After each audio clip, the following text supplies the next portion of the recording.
ilẹ̀ ò tí mọ̀ tán o, the day never break finish o, okay? Yes, the day is almost break, but ilẹ̀ ò tí mọ̀ tán, ilẹ̀ ti fẹ́ mọ́. But I'm still led to come and do this. Yeah, before I go further, actress Aunty Bukky Black. I've not watched your update o, but mo worry social media nísìnyí. Mo rí pé ẹ̀ ń update fún Mama Esabod. Kí ló dé? Ẹ ní ìdẹ̀ ẹ bá má ṣe irú nǹkan báyìí. I've not clicked the update, but social media ti gbé wá lóríṣiríṣi ọ̀nà tẹ́ ní they titled it you know her secret. Ẹ̀yin ò ní ìdẹ̀ ẹ bá má jáde àǹtí ẹ bá má jáde. Kọ̀ọ̀kan mi don't get me wrong o, but ẹ bá má kí ló dé tẹ̀ ń update fún Ìyá Esabod? Kí ló dé? I know it's all about Ìyá Àwẹ̀rò, you came in defending Mama Àwẹ̀rò. Ẹ bá má jáde. Well, that is not why me I'm updating sha. Everybody these days we are bound to carry our cross. Èmi gan gbé tèmi, but ẹ bá má jáde fún màmá yẹn. Ẹ bá má jáde. Here ẹ̀yin ti Yorùbá tíá. Ṣé rí àwọn alálẹ̀, a dúpẹ́ lọ́dọ̀ Ọlọ́run fún àwọn alálẹ̀ wa. Fún àwọn aṣáájú wa, gbogbo àwọn ancestors wa, àwọn alálẹ̀ tí wọn ò jẹ́ kí àwọn olórí burúkú ọ̀bàyéjẹ́. Ọ̀dọ́ pọ̀ nú wọn o, ọ̀dọ́ pọ̀ nú wọn, wọ́n kàn ń pariwo Yorùbá nation la fẹ́, Yorùbá nation. Ọ̀pọ̀lọpọ̀ wọn inú wọn ò mọ̀. Ṣé mọ̀ pé ọ̀pọ̀ aláǹgbá ló da gùndélẹ̀ tí a kò mọ olórí burúkú? Ṣùgbọ́n mo ń fi àkókò ìdúpẹ́ lọ́wọ́ àwọn alálẹ̀ tí wọ́n sùn. Àwọn alálẹ̀ wa, àwọn alálẹ̀ Oòduà tí wọ́n sùn. Àwọn alálẹ̀ Ọ̀jájá Ọ̀nìrìṣà àròlé Oòduà ọba àkọ́kọ́ ní ilẹ̀ Yorùbá. A dúpẹ́ tí wọ́n sùn. So gbogbo àwọn tí wọ́n jẹ ìjẹkújẹ yìí ó ti ń há wọn lọ́nà fún. Wọn ò lè sùn, wọn ò lè wo. Ó lẹ́ṣẹ̀ máa rí tó lórí burúkú mi dédé bọ́ sórí social media. Tó jẹ́ pé tẹ bá kọ́kọ́ rí update yẹn, ẹ máa wonder pé kí ni pàtó, kí ni gbogbo ilé. Ẹ̀yin ṣáà máa farabalẹ̀. Ṣé rí pé wọ́n dédé ń kà? Olórí burúkú kan máa ń to owó ẹyọ sí gbogbo ara báyìí. Olòṣì tó lóhun ológo ni olórí burúkú olòfò má ṣàǹfààní tó á gbọ́ aṣọ funfun. Ó update kan just of recent. Mo kúrò níbi update yẹn torí many people don't be fooled that I'm always on your platform. There are procedures. If you want me to be watching you, there are guidelines. If I click any update tó o bá ti sojú abẹ́ǹkó, I didn't say you should not acknowledge, but tó bá ti when there is something unnecessarily tó bẹ̀rẹ̀ sí ní ṣòṣì, èmi máa gbé kúrò bẹ́ẹ̀ ni. So later mo ṣáà lọ wo update máa yẹn kí tiẹ̀ tó lọ ṣe odd job tí mo lọ ṣe lánàá ni mo wá rí tó ṣe ń dédé kà bí àjẹ́. Gbogbo yín pátá nǹkan tẹ́ jẹ́ lórí Oòduà nation yìí, àtọmọdé ni o àtàgbà, nítorí ẹ lẹ́tọ̀ọ́ sí gbogbo nǹkan tẹ́ ń jẹ. Sunday Igboho ṣá ọlọ́run yín tẹ́ fi ṣe ọlọ́run yín, ó sì lẹ́tọ̀ọ́. Ó bá tiẹ̀ ṣe bílíọ̀nù ló ń wo àpò ẹ̀, òun sì lẹ́tọ̀ọ́. But ẹ̀yin yòókù ta sọ pé ìjọba ń fìyà jẹ wá torí ẹ̀ ká lọ ṣe ibùgbé tiwa, tẹ́ kọ́kọ́ mú owó tẹ́ fi ṣáájú. Ẹ jọ̀ọ́, ṣé tí lóòótọ́ táwa Yorùbá ta bá rí jájẹ tówó bá wà lọ́wọ́ èèyàn lóòótọ́, ṣé yín àmà ní there is a need for Oòduà nation níbi tá a ti máa ní fọkànbalẹ̀ tá a ti máa ṣe? Ẹ bẹ̀rẹ̀ sí ní exploit àwọn èèyàn, ẹ bẹ̀rẹ̀ sí ní ẹ̀ǹbẹ̀sù wọn. Olórí burúkú tó máa ń to owó ẹyọ sára ẹ̀ tó rò pé òun lè máa àwọn jíọ̀nsá àwọn tí yẹn lè máa jẹ. Naira Marley ti já wa sí, ó ní yahoo ní babaláwo. Ẹ máa ní oníṣẹ̀ṣe ní olórí burúkú olòṣì ló pọ̀ jù láàrin yín. Àwọn alálẹ̀ mo dẹ̀ dúpẹ́ pé ìṣẹ̀dá wọn ò sùn, wọn jẹ́ kẹ́ sinmi. Ẹ̀rí tó bẹ̀rẹ̀ sí ní kà èèyàn kan tó gbé wọ́n ní awo nígbà awo nígbọ̀wọ́. Táwọn kan bá tiẹ̀ wà tó jẹ́ babaláwo tó ń gbowó àìtọ́ lọ́wọ́ àwọn èèyàn, sórí pláfọ́ọ̀mù olórí burúkú tiẹ̀ ló yẹ ká ti gbọ́. Ìwọ ò nídìí láti wá máa play audio, ò nídìí àti sọ yẹn fún wa. Bàbá olówó ẹyọ, bàbá eléjì ògbò, bàbá olòṣì ọmọkùnrin tó ń to owó ẹyọ sára. You don't need to be doing that. Tọ́wọ́ tiẹ̀ bá ṣàtìmọ́ nǹkan tí Olúwa ń bèèrè lọ́wọ́ ẹ̀, ṣọ́wọ́ tiẹ̀ mọ́. Ẹ̀rí tó dédé ń kà, wọ́n ní kí Kóìkì fún mi lówó. Kóìkì kan ọmọ dáadáa ni ó kówó yẹn jíṣẹ́, kò ní dáa fún ẹ, kò ní dáa fún Kóìkì, òfò lẹ́jọ́ máa ṣe. Wọ́n á ní kí Kóìkì fún wọn lówó pẹ̀lú gbogbo orí burúkú tó tò sára. Kóìkì náà nígbà tí òjò èpo ọ̀bọ̀ kò wá ní kówó jíṣẹ́. Ìwọ tó péré lólógbò ni kò ní kówó jíṣẹ́ pẹ̀lú gbogbo nǹkan tó rọra tò sára yẹn. á jẹ́ kó sòǹdó lórí burúkú. Ẹ̀yin olòṣì oníjẹkújẹ, ẹ̀yin aláìní tìjú ẹlẹ́sìn.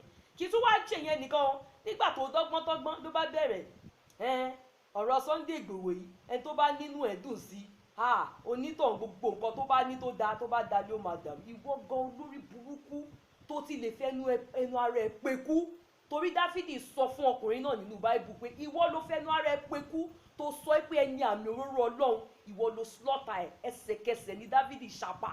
Ṣọwárí ìwọ gan tó fẹ́nu ara ẹ̀ pekú tó ní oògùn àwọn èèyàn tó láwọn wá fẹ́ pé kó gba Odùduwà nation tó jẹ́ tálálẹ́ bá ní kó da fún wọ̀gàn rédèrèdè tó ti bá ẹ tó ti lè bọ̀ sórí social media yẹn, táwọn alálẹ̀ tí wọn ò jẹ́ kó mí tó ò ní sùn tó ò wo, lágbára Ọlọ́run ò ní rójú ò ní ráyè, kò ní dá fún wọ̀gàn ṣọ̀pọ̀nà ló máa pa ẹ́. Ogun lákàáyé ọ̀sìn mọ́lẹ̀, olómi lè fẹ́ jẹ̀wẹ̀, ọ̀làṣọ́ lè fi mọ̀kúmọ̀ bóra ló máa ṣán pa ẹ́, kò ní yẹ̀ wọ̀gàn, kò ní dá fún ẹ, òfò lẹ́ máa ṣe. Ẹ̀yin olórí burúkú yìí ẹ fi ọjọ́ kan ṣòótọ́,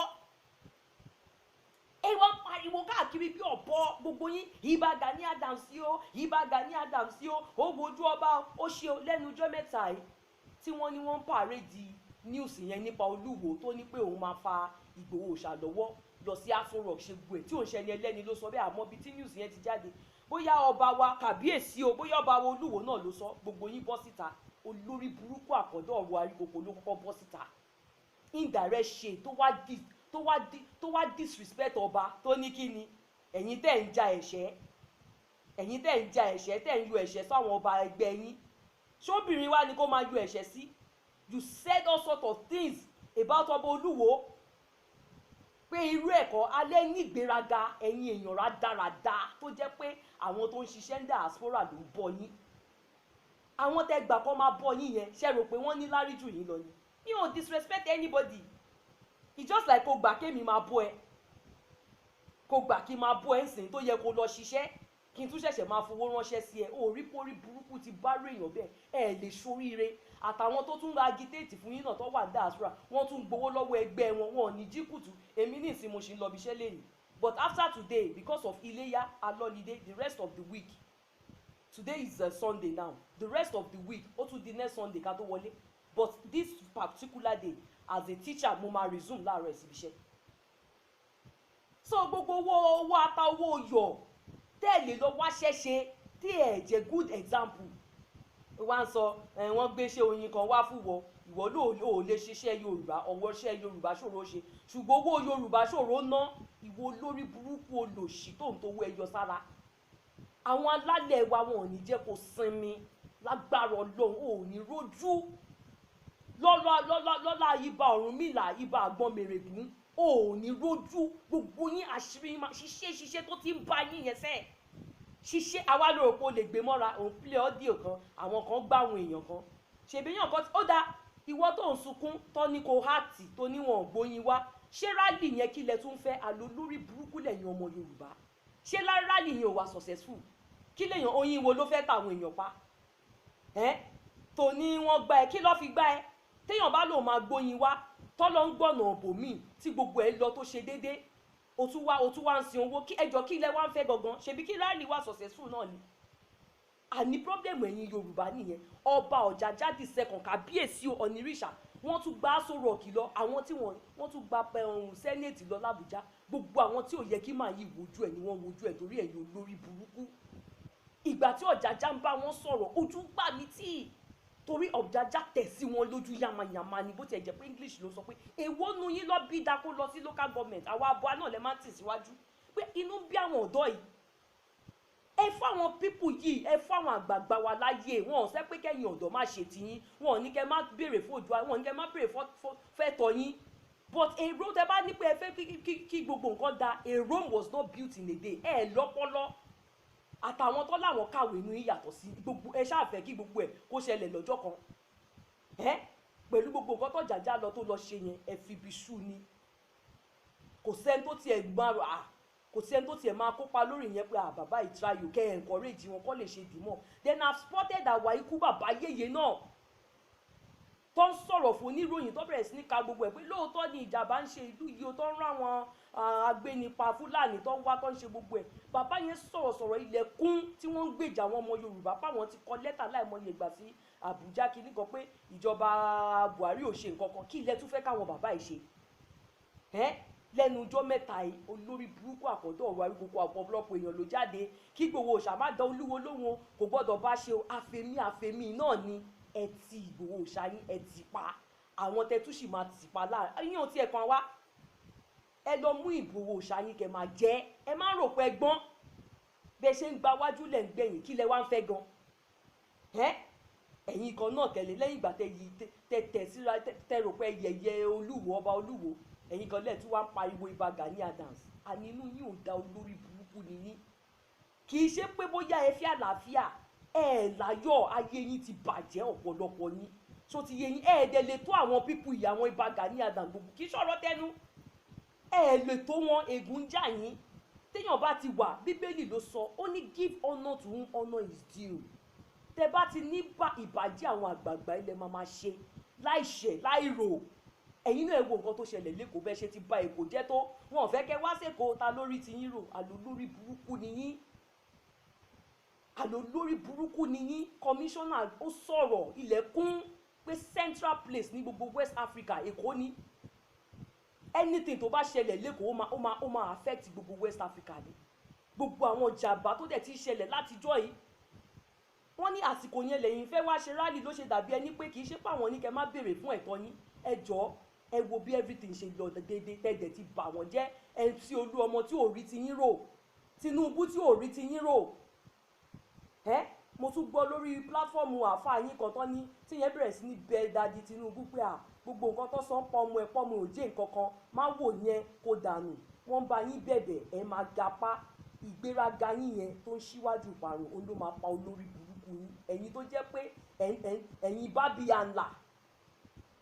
bábíyànlá iṣẹ́ òpaṣọ ìṣìyín dàbí báwo lẹ máa ń sọ ẹ̀yin yẹn lẹ wá bọ́ sórí social media lẹ máa rò pé ẹ lè sọ̀rọ̀ sí just anybody sórí ìwọ olóògbé ni babaláwo wọn ó sì máa kà kú àwọn alálẹ̀ wa àníṣe Bíbélì gan sọ ó ní kò sí ìsinmi fún ẹni bí gbogbo yín pátá lẹ ti kọsẹ̀ ògùn àwọn olóògùn lásán màmá kẹsẹ̀tì update ó ní gbogbo nǹkan tẹ fowó òun kó jọ ẹ̀ wá kọ́sá rẹ̀ mo rẹ́rìn mo ní báwo lèèyàn ṣe máa kọ́sá rẹ̀ pé Yorùbá gọ̀ àwọn tó dẹ̀ ń kówó fún yín náà wọ́n gọ̀ kò sí Yorùbá tó gọ̀ kò ẹ máa tó mọ skọ́ọ̀sì tó bá yá ẹ máa tó gbangba máa tó dẹkùn ẹ máa tó mọ skọ́ọ̀sì ṣùgbọ́n àwọn alálẹ̀ ń bínú lọ́wọ́ kò sáṣìírí kankan nu yín tó lè bù ṣebí fúnra yín náà lẹ wá ń jẹ ìyá ara yín ta kò sí àṣírí kankan yín tó lè bù gbogbo ẹni tó bá ti lóhùn ò ní bẹ̀rù Ọlọ́run kò sí àṣírí yín kankan mo ní kí wá dáwọ́ olóògbé ni olórí burúkú lòun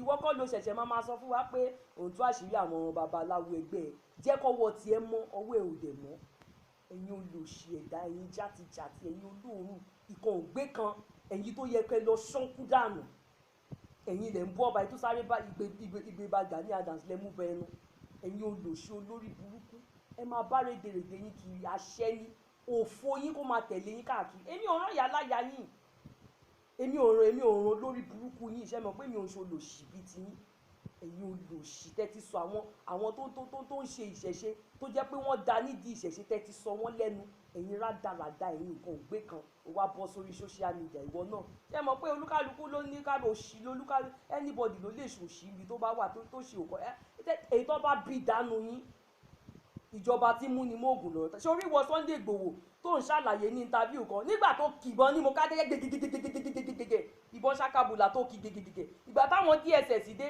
ó ṣe lọ kojú wọn kó kìbọn gègègègègè ojogun mo dá kẹ́kẹ́ ó kìbọn gègègègègè àfi kó máa dánú kẹ́nu dùn rò fọ́ akọnu ni ẹ lòótọ́ ó kìbọn gègègègè àwọn DSS wá dé ó sákàbàkàbà ó fò dànù ó dúró níwọ tó jẹ́ pé ní mo dá kẹ́kẹ́ ó kìbọn gègègègègè àlọ́ lórí burúkú ni òfò ló lé ẹ tí ì rí ẹ̀sìn bọ̀ ẹ gbáradì